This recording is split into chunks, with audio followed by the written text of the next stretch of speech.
身边美女如云，帅哥也不少。先别管他性向是什么，你觉得他能看上我？你看你这话说的，在我的心里呢，你是个1等1的美女。但是确实，可能你们这个老板呢，看不上你这种明日小黄花。哎，不过我觉得你们这个程总挺低调的，放着好好的集团太子爷不当，非要跑去这个小破公司当总经理。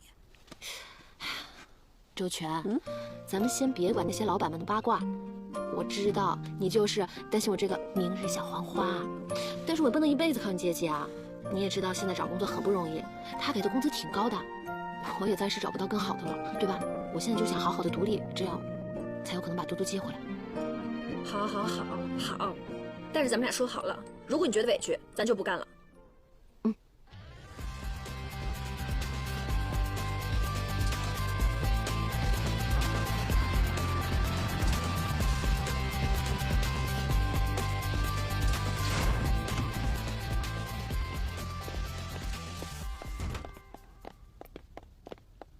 哇，这也太空了吧，哪像人住的地方？程总有些轻微的洁癖，他的房间每天都要消毒一次，消毒水的味道他受不了，所以你要用玫瑰精油调过的喷雾把味道盖一盖。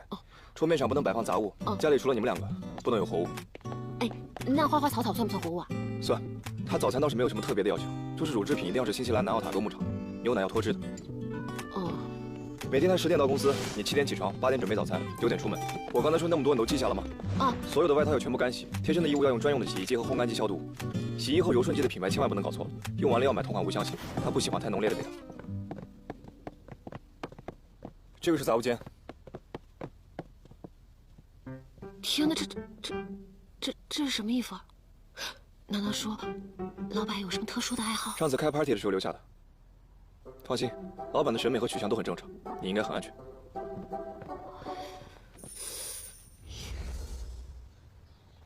在这个空间里，你最好随时隐形。程总有需要会叫你，友情提醒，千万别往他跟前走。好。最后也是特别重要的一点，房间里所有的区域晚上都不能关灯，老板喜欢亮堂，备用电源也要随时检查，以防意外停电。哇塞，有钱人不怕浪费啊，灯都不关。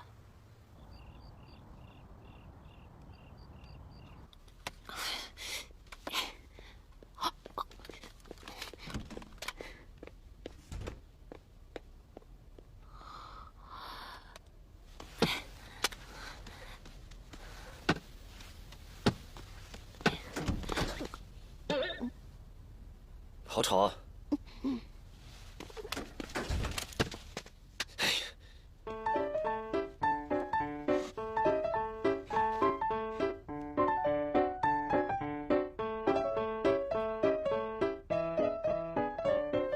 很好糊弄啊，外卖搞定。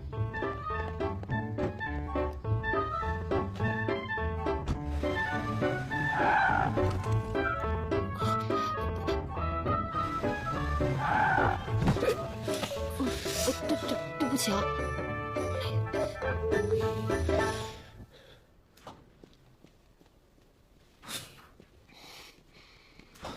程总，对不起，还没提醒谈您喝咖啡的习惯，我再给您换。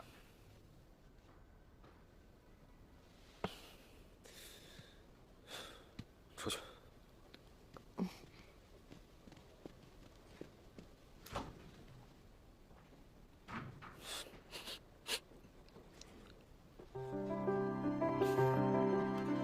奇怪，他怎么知道？当，徐云姐，王助理给你的提示啊？我以为是你给的提示。你看着乐吧，我哪有这么善良？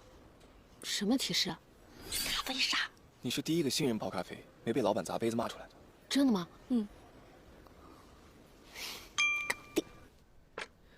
进来一下。5、4、3、2。老板，有什么吩咐？没什么。啊不，去，把这份文件给我复印3份，正反复印，其中1份传给总公司，另外把我的发票、走公所 A 流程报账，还要给临时老板准备1份酒和贺礼。最后，把我干洗的西服拿回来。辛苦了。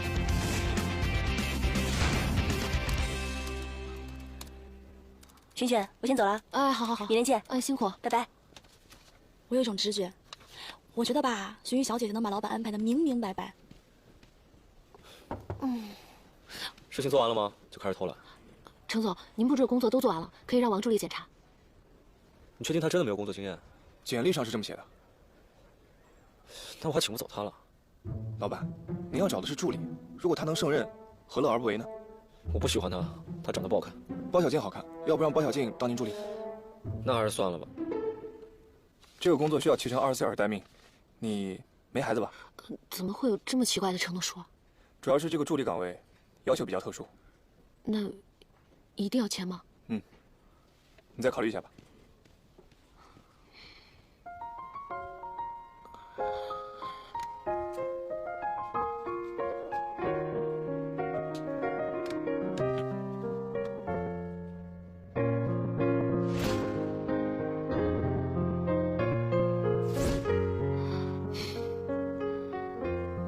对不起，妈妈会尽快把你接回来。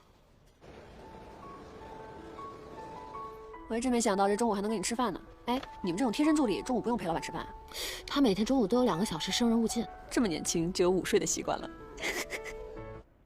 快上快上 ！Yes。哦对，今晚的派对准备的怎么样了？对哦，我让王东安排一下。请慢用。今天晚上老板在家里办 party， 你赶紧回来准备一下。哎，不行不行，我得走了。干嘛去啊？老板突然要在家里大宴宾客，我得去准备。走了，拜拜。慢慢吃。